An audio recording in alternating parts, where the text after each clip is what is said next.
जिंदगी एक सफर है सुहाना, यहाँ कल क्या हो किसने जाना। हंसते गाते जहाँ से गुजर, दुनिया की तू परवाह न कर। मुस्कुराते हुए दिन बिताना, यहाँ कल क्या हो किसने जाना। चलिए, स्वागत है आपका अपने YouTube चैनल पे फ्यूचर फिजिक्स पे। मैं हूं राजेश सर। तो आज का इंपॉर्टेंट क्वेश्चन जो कि 12th बोर्ड एग्जाम में जो है बहुत बार पूछा गया है, ये लॉन्ग क्वेश्चन 5 नंबर का है। गोलीय सतह से अपवर्तन का सूत्र।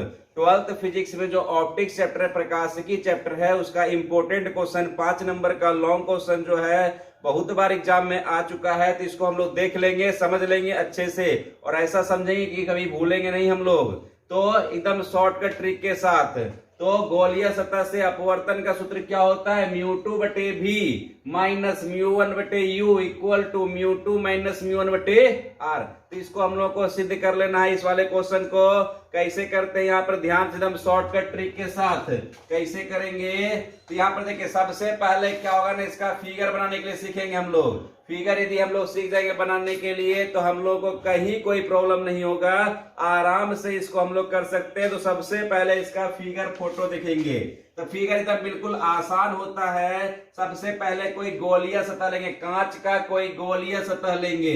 तो कांच का गोलीय सतह ले लीजिए। तो कांच का ये गोलीय सतह ले लिए हम लोग। ये कोई कांच का कोई गोलीय सतह है, ये कांच का कोई गोलीय सतह है। सिंपल सा, कोई दिक्कत है? कोई प्रॉब्लम नहीं। तो कांच का कोई गोलीय सतह है, बीच में हम लोग प्रिंसिपल एक्सिस मुख्य अक्ष बना देंगे। हम लोग प्रिंसिपल एक्सिस मुख्य अक्ष बना दिए। बहुत अच्छा। फिगर एकदम आसान होता है। फिगर में क्या करना है, फिगर यहाँ पर ओ लीजिए, ऐसे करके कीजिए, ऐसे करके कीजिए, ऐसे करके मिला दीजिए, यही फिगर हो गया। कोई प्रॉब्लम है फिगर में? ये फिगर हो गया। आप कैसे इसमें करते हैं, बस फिगर कुछ नहीं करना है, ऐसे लेके जाना है, इसको ऐसे लेके जाना है, ऐसे मिला देना है, बन गया फिगर। एकदम आसान सा फिगर है। लेकिन कैसे यहाँ पर किए, यहाँ पर समझ लेना है। तो यहाँ पर देखिए, ये आपका जो गोलीय सतह है कांच का बना हुआ है। तो कांच का अपवर्तनांक मान लिए हम लोग म्यू2 मान लिए। कांच का अपवर्तनांक जो है म्यू2 मान लिया। और कांच के बाहर कुछ नहीं है तो क्या है, हवा है। हवा का अपवर्तनांक म्यू1 मान लिए। अब देखिए, वस्तु को लिए है ओ पे। वस्तु कहां पे लिए है? वस्तु को लिए है हम लोग ओ पर ले लिए। वस्तु को, ऑब्जेक्ट को ओ पर लिए हैं। अब देखिए, और ये आपका प्रतिबिंब कहां बन रहा है? तो आई पे बन रहा है। एकदम सिंपल सा आसान, ऐसे बना देंगे फिगर शॉर्टकट तरीका में। अब समझना इसके बाद कि यदि प्रकाश जो है वस्तु से जा रहा है कांच में जा रहा है, मतलब वस्तु प्रकाश जो है हवा से कांच में जा रहा है। हवा हो गया विरल माध्यम, कांच हो गया सघन माध्यम। तो प्रकाश जब विरल माध्यम से सघन माध्यम में जाएगा तो क्या होता है, विलंब की ओर मुड़ जाती है। विलंब की ओर मुड़ जाती है जब विरल माध्यम से सघन माध्यम में जाएगा तब। तो देखिए, प्रकाश यहाँ पे टगडुम करके हवा से कांच में जा रही है। हवा से कांच में चल गई। तो इस वाले बिंदु को हम लोग नाम रख दिए, ए में नाम रख दिए। कुछ भी नाम रख सकते हैं, मोहन, सोहन, गीता, कुछ भी रख सकते हैं। तो ए में नाम रख दिए। अब यहाँ पर देखिए, यहाँ पर प्रकाश क्या हो रहा है कि हवा से कांच में जा रहा है। एम बिंदु पर क्या हो रहा है, प्रकाश हवा से कांच में जा रहा है। ये कांच का बना हुआ है गोल सतह, कांच के बाहर कुछ नहीं है तो हवा है। तो एम बिंदु पर क्या देख रहे हैं, प्रकाश हवा से कांच में जा रहा है, विरल माध्यम से सघन माध्यम में जा रहा है। तो विलंब की ओर मुड़ेगा, अभिलंब की ओर मुड़ेगा। तो यहाँ पर हम लोग जो है अभिलंब बना देंगे। यहाँ पर हम लोग नॉर्मल खींच देंगे, अभिलंब बना दिए हम लोग। तो ये अभिलंब हो गया। तो ये अभिलंब जो हो गया, तो ये अभिलंब जो है जो हम मुख्य से काटेगा, इसको सी बोल देंगे, केंद्र बोल देंगे, वक्रता केंद्र बोल देंगे। ये अभिलंब है। अगर ये कांच नहीं रहता तो प्रकाश किधर जाता, सीधे। लेकिन सीधे ना, देखिए कहाँ गया, ये अभिलंब की ओर मुड़ गया है। तो ये आपका आई हो गया। बहुत अच्छा। इतना ये फिगर कंप्लीट हो गया। अब ये जो हम लोग जानते हैं, जो प्रकाश जा रही है उसको आपतित किरण बोलते हैं।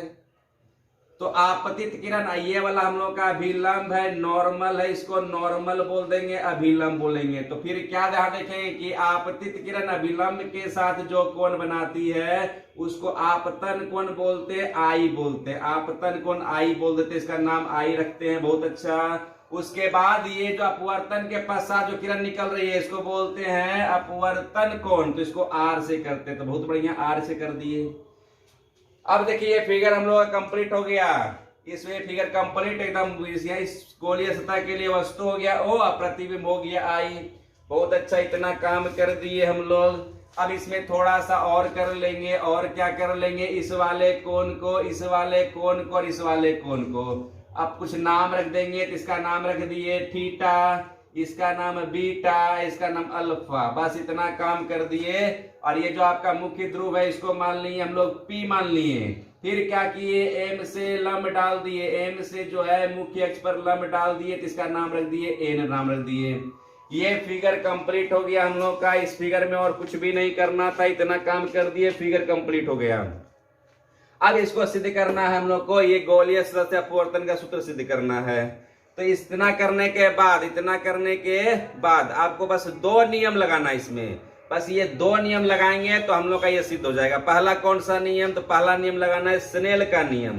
पहला स्नेल का नियम हम लोग पढ़े थे, साइन आई बटे साइन आर बराबर म्यू2 बटे म्यू1। तो इसमें दो ठो नियम लगाना है, एगो स्नेल का नियम लगाना है और दूसरा लगाना है किसी भी त्रिभुज का जो बहिष कोण होता है दो अंतः कोण के योग के बराबर होता है। किसी भी त्रिभुज का ट्रायंगल का जो एक्सटर्नल एंगल होता है दो इंटरनल एंगल के सम के बराबर होता है। तो बस ये दो नियम लगाना है, तो ये हम लोग का सिद्ध हो जाएगा। तो हम लोग का जो पहला नियम है, पहला नियम लगाएंगे हम लोग जो है स्नेल का नियम। कौन सा नियम लगाएंगे, स्नेल का नियम लगाएंगे। तो हम लोग यहाँ पर लिखेंगे कि वी नो डैट, हम लोग जानते हैं, वी नो डैट हम लोग जानते हैं, क्या जानते हैं, स्नेल्स लॉ से, स्नेल के नियम से, स्नेल के नियम से। तो स्नेल का नियम क्या होता है, स्नेल का नियम होता है साइन आई बटे साइन आर बराबर होता है म्यू2 बटे म्यू1। इतना काम कर दिए। ये तो जानते होंगे आप, अपवर्तन का दूसरा नियम होता है साइन आई बटे साइन आर बराबर म्यू2 बटे म्यू1। एक तो ये नियम लगाएंगे और दूसरा नियम लगाएंगे किसी भी त्रिभुज का बहिष कोण जो होता है दो अंतः कोण के योग के बराबर होता है। तो ये हम लोग दो नियम लगाएंगे। तो ये पहले नियम लगाएंगे साइन आई बटे साइन आर और म्यू2 बटे म्यू1। फिर यहाँ पर क्या बोलेंगे, ये जो कांच का गोलीय सतह ली है इसका द्वारक बहुत ही छोटा होता है, मतलब यहाँ पर बोल देंगे कि आई तथा आर का मान बहुत ही छोटा है। जब आई और आर का मान बहुत ही छोटा रहेगा तो साइन आई को आई लिख सकते हैं, साइन आर को आर लिख सकते हैं। तब यहाँ लिखेंगे कि आई तथा आर का मान बहुत ही छोटा है, बहुत ही छोटा है। जब बहुत ही छोटा रहेगा तो हम लोग जो है साइन आई को, जब बहुत ही छोटा रहेगा तो हम लोग जो है साइन आई को जो है आई लिख सकते हैं तथा साइन आर को हम लोग जो है आर लिख सकते हैं। तब यहाँ पर क्या लिख देंगे हम लोग जो है, जैसे ये साइन आई बटे साइन आर था, साइन आई, तो यहाँ पर साइन आई बटे साइन आर था, साइन आई की जगह पर आई लिख देंगे और साइन आर की जगह पे आर लिख देंगे, बराबर क्या हो गया म्यू2 बटे म्यू1। अब यहाँ क्रॉस मल्टीप्लीकेशन कोना कोनी गुना करेंगे। तो यहाँ पर क्या करेंगे, म्यू1 गुना करेंगे आई से, तो म्यू1 इंटू क्या हो गया आई, अब बराबर म्यू2 इंटू आर। क्रॉस मल्टीप्लीकेशन कर दिए, कोना कोनी गुना, इसको कर दिए इससे, इसको कर दिए इससे, कोना कोनी गुना कर दिए, क्रॉस मल्टीप्लीकेशन इतना आ गया म्यू1 आई बराबर म्यू2 इंटू आर। इसको मान लिया समीकरण नंबर 1 मान लिए हम लोग, समीकरण नंबर 1 मान लिए। अब ये पहला नियम लगा दिए हम लोग, अब दूसरा नियम पे आएंगे। अब देखिए इतना लेते आए साइन म्यू1 आई बराबर म्यू2 आर। तो ये जो आई और आर है, तो आई और आर का मान यहाँ रखना पड़ेगा हम लोग को। आई का मान अलग से निकालेंगे, यहाँ रख देंगे, आर का मान अलग से निकालेंगे, यहाँ पे रख देंगे, बस दोनों को सॉल्व करेंगे, ये सिद्ध हो जाएगा हम लोग का। तो पहला नियम तो लगा लिए, दूसरा नियम बच गया। दूसरा नियम क्या जानते हैं, किसी भी त्रिभुज का जो बाहरी एंगल होता है, बाहरी कोण जो होता है दो अंतः कोण के योग के बराबर होता है। अब वो नियम लगाएंगे। तो यहाँ पर हम लोग ले रहे हैं त्रिभुज ओ सी, हम लोग ओ सी एम ले रहे हैं। त्रिभुज कौन ले रहे हैं, त्रिभुज ओ सी एम त्रिभुज ले रहे हैं, ओ सी एम त्रिभुज ले रहे हैं। बहुत अच्छा, हम लोग देखिए ध्यान से, बोर्ड पे ध्यान से देखिए, हम लोग कौन सा त्रिभुज ले रहे हैं, त्रिभुज ओ सी एम ले रहे हैं, त्रिभुज ओ सी एम ले रहे हैं। तो ले लीजिए त्रिभुज ओ सी एम ले लीजिए, त्रिभुज ओ सी एम में।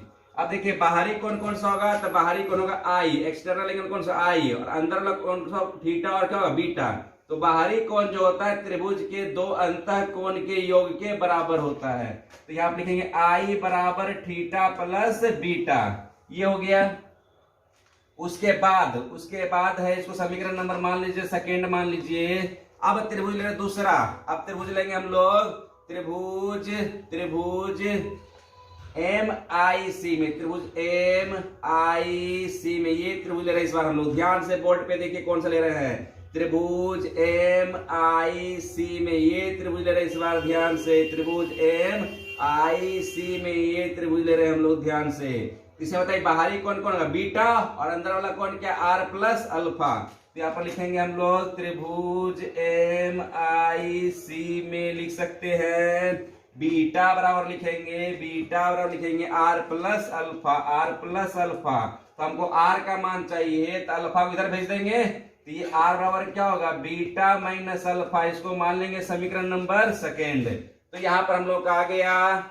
अब इतना करने के बाद हम लोग क्या करेंगे, बस ये दो नियम लगा लिए हम लोग। अब ये जो समीकरण नंबर एक है इसमें आई और आर का मान रख देंगे। तो आई का मान ना लाए हैं थीटा प्लस बीटा, आर का मान लाए हैं बीटा माइनस अल्फा लाए हैं। बहुत अच्छा। अब देखिए बस ये हम लोग का दो गो नियम ध्यान रखना है। बस एक तो लगाएंगे स्नेल का नियम और दूसरा लगाएंगे किसी भी त्रिभुज का बाहरी कोण दो अंतः कोण के योग के बराबर होता है। अब इसमें क्या करेंगे, आई और आर का मान रख देंगे।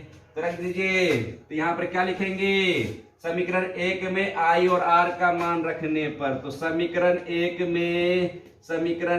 में आई तथा आर का मान रखने पर, तो आई तथा आर का मान रखने पर तो क्या होगा यहाँ पे, तो ये क्या लेगा समीकरण एक, म्यू1 आई है अब प्लस क्या है, म्यू1 आई बराबर क्या है, म्यू2 इंटू आर है। तो आई का मान रखिए, तो आई का मान रखेंगे, आई का मान कितना है, थीटा प्लस बीटा, तो थीटा प्लस बीटा बराबर म्यू2। आर का मान कितना रखेंगे, तो आर का मान बीटा माइनस अल्फा। तो ये रख दिए बीटा माइनस अल्फा रख दिए। इतना काम कर दिए। बस अब क्या करेंगे, अलग से थीटा बीटा अल्फा का मान इसमें रखेंगे, सिद्ध हो जाएगा। तो थीटा बीटा अल्फा का मान रखना हम लोगों को। तो थीटा इसको मान लेंगे समीकरण नंबर जो है 3 तक तो माने हैं, 1 2 3 तक माने हैं, ये 3 है, इसको मान लेंगे समीकरण नंबर 4 मान लेंगे। अब हम लोग जो है थीटा बीटा अल्फा का मान निकालेंगे। तो हम लोग यहाँ पर ले रहे हैं टेन थीटा। क्या ले रहे हैं, टेन थीटा। टेन थीटा बराबर क्या होता है, लंब बटे आधार, परपेंडिकुलर बटे बेस। तो ये आपका परपेंडिकुलर पी बटे बी होता है। तो यहाँ देखिए टेन थीटा, थीटा यहाँ पे है, तो हम लोग ले लेंगे एम एन लेंगे, हमेशा लेंगे एम एन लेंगे लंब, परपेंडिकुलर एम एन लेंगे। तो थीटा के सामने वाले को लंब बोलते हैं, तो लंब हो जाएगा एम एन हो जाएगा, परपेंडिकुलर एम एन हो गया। और जो आपका बेस आधार जो आधार आपका लेंगे ओ एन, आधार क्या लेंगे, ओ एन ले लेंगे, तो आधार हो गया ओ एन हो गया। बहुत अच्छा, टेन थीटा का मान आ गया। उसी तरह से हम लोग निकालेंगे टेन बीटा का मान निकालेंगे। टेन बीटा तो वही आपका लंब बटे आधार, तो लंब बीटा के सामने लोग लंब बोलेंगे, तो लंब ले लेंगे एम एन ले लेंगे लंब, तो ये एम एन हो गया, बटे आधार लेंगे एन सी ले लेंगे, तो ये एन सी हो गया आधार। उसी तरह निकालेंगे टेन अल्फा का मान निकालेंगे। अल्फा यहाँ है, अल्फा के सामने वाला को लंब बोलेंगे, तो लंब ले लेंगे एम एन ले लेंगे, और आधार आपका हो जाएगा एन आई हो जाएगा, आधार हो जाएगा तो एन आई। इतना काम कर दिए। अब इसके बाद थोड़ा सा यहाँ पर क्या दिमाग लगाना है कि हम लोग को थीटा बीटा अल्फा का मान चाहिए ना, लेकिन यहाँ पर तो टेन लगा हुआ है, तो थोड़ा सा अपना क्या दिमाग अप्लाई करेंगे, होशियारी वाला काम करेंगे कि बोल देंगे कि थीटा बीटा अल्फा का मान बहुत ही छोटा है। जब थीटा का मान बहुत छोटा रहेगा तो टेन थीटा को थीटा लिख सकते हैं, बीटा का मान छोटा रहेगा तो टेन बीटा को बीटा लिख सकते हैं, अल्फा का मान छोटा रहेगा तो टेन अल्फा को अल्फा लिख सकते हैं। बहुत अच्छा। तो यहाँ पर क्या लिखेंगे, यहाँ पर लिख देंगे कि थीटा बीटा तथा अल्फा का मान बहुत ही छोटा है, बहुत ही छोटा है। जब बहुत ही छोटा रहेगा तब हम लोग टेन थीटा को थीटा लिख सकते हैं। थीटा पर कितना हो जाएगा, एम एन बटे हो जाएगा ओ एन। फिर ये बीटा को लिख सकते हैं, बीटा टेन बीटा को बीटा लिख देंगे, बीटा और हो जाएगा एम एन बटे हो जाएगा एन सी हो जाएगा, और टेन अल्फा को हम लोग अल्फा लिख सकते हैं, तब ये अल्फा और हो जाएगा एम एन बटे हो जाएगा एन आई हो जाएगा। इतना काम कर दिए हम लोग। तो हम लोगों के पास थीटा बीटा और अल्फा का मान आ गया। अब थीटा बीटा अल्फा का मान कहाँ रख देंगे? समीकरण 4 में। समीकरण 4 में, बहुत अच्छा। यहाँ तक में किसी को परेशानी है? कोई परेशानी वाली बात नहीं है। हम लोग जो है फिगर आसानी से बना देंगे फिगर हम लोग। फिर यहाँ पर बस दो नियम लगाएंगे हम लोग। एक तो स्नेल का नियम लगाएंगे, साइन आई बटे साइन आर बराबर म्यू टू बटे म्यू वन। और दूसरा लगा देंगे कि किसी भी त्रिभुज का बाहरी कोण जो होता है दो अंतः कोण के योग के बराबर होता है। बस इतना ही काम करेंगे। थीटा बीटा अल्फा का मान रखिए समीकरण 4 में, तो हम लोग का सिद्ध हो जाएगा। तो रख रहे हैं यहाँ पर से मिटा रहे हैं। स्क्रीनशॉट ले लीजिएगा पहले से ही। इसको यहाँ से हटा दिए। अब देखिए समीकरण 4 में हम लोग जो है थीटा बीटा अल्फा का मान रख रहे हैं समीकरण 4 में। तो यहाँ पे क्या है? म्यू वन है, थीटा है। समीकरण 4 क्या है? Mu one theta plus beta है बराबर क्या है? Mu two beta minus alpha है। तो रखिए इसमें, तो म्यू वन थीटा का मान कितना आया? एम एन बटे कितना है? ओ एन है, बहुत अच्छा। प्लस बीटा का मान कितना है? तो एम एन बटे एन सी है, बहुत अच्छा, बराबर म्यू टू बीटा का मान कितना है? तो एम एन बटे एन सी है, बहुत अच्छा, माइनस अल्फा। तो अल्फा का मान कितना है? अल्फा का मान आया है एम एन बटे एन आई आया है, बहुत अच्छा। इतना आ गया। अब देखिए इसमें क्या करेंगे हम लोग, जो कॉमन है कॉमन को कटा देंगे। तो एम एन इसमें भी, एम एन इसमें भी, एम एन कॉमन आ जाएगा। तो एम एन को कॉमन ले लिए, बहुत अच्छा। म्यू वन तो पहले से है ही। इसके अंदर बचा वन बटे ओ एन प्लस वन बटे एन सी बराबर, ये एम एन कॉमन ले लिए, म्यू टू ये वन बटे एन सी माइनस वन बटे एन आई, इतना हो गया हम लोग का। अब ये एम एन मर जाएगा सिर्फ।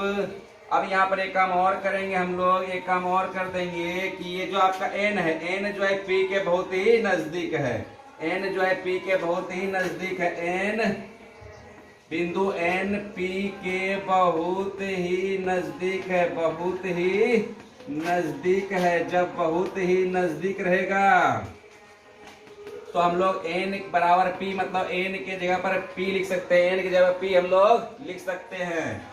तब देखिए तो कट गया, तो ये क्या हो जाएगा? Mu one.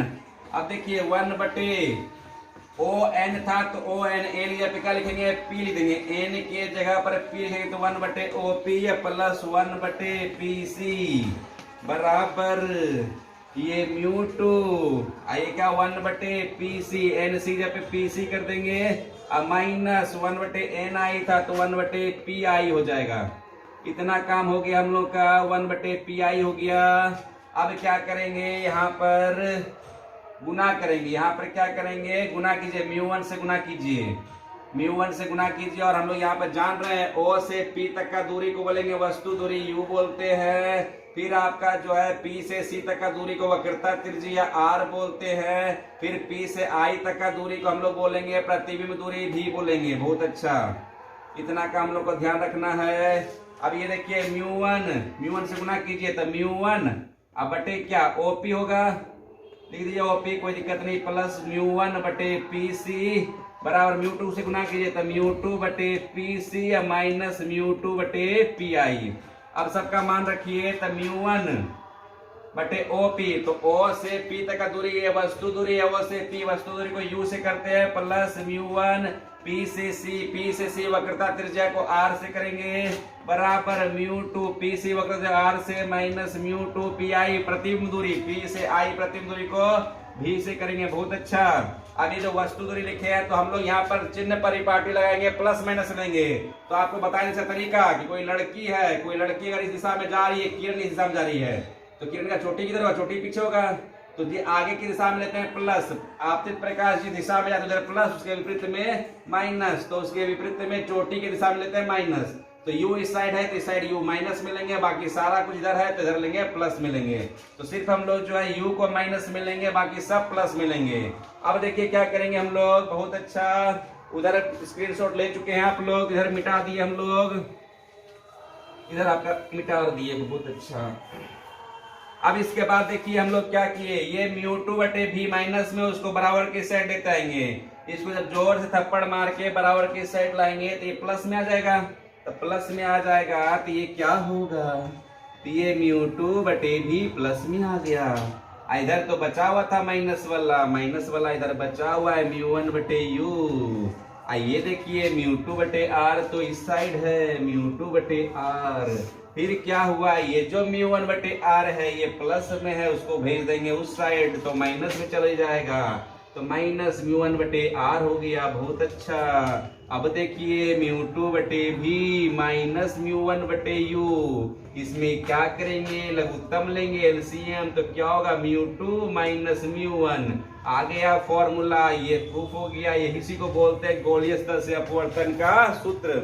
म्यू टू बटे भी माइनस म्यू वन बटे u equal to mu two minus mu one बटे आर। तो ये हम लोग का सिद्ध हो गया, ये प्रूफ हो गया। बिल्कुल आसान है, कुछ भी नहीं है, बस एक बार प्रैक्टिस कर लीजिएगा अपने से तो ये आपका हो जाएगा। बस ये फिगर आपको करना था, फिगर में बस वही प्रकाश जब विरल माध्यम से सघन माध्यम में जाएगी तब विलंब की ओर मुड़ जाएगी। बस यही फिगर बनाना था हम लोग को। बस दो गो नियम लगाते हैं, एक तो स्नेल का नियम लगाते हैं, बस दो नियम लगाइएगा सिद्ध हो जाएगा। एक तो स्नेल का नियम साइन आई बटे साइन आर बराबर म्यू टू बटे म्यू वन, और दूसरा नियम लगाएंगे किसी भी त्रिभुज का बाहरी कोण जो होता है दो अंतः कोण के योग के बराबर होता है। बस ये दो नियम लगाइएगा, ये सिद्ध हो जाएगा। ये फॉर्मूला सिद्ध हो गया और ये इंपॉर्टेंट है, इसको करके ही एग्जाम में जाइएगा। फॉर्मूला आ गया म्यू टू बटे भी माइनस म्यू वन बटे u equal to mu two minus mu बटे आर। बहुत बढ़िया, मिलते हैं अगले वाले वीडियो क्लास में अगले इंपॉर्टेंट क्वेश्चन के साथ।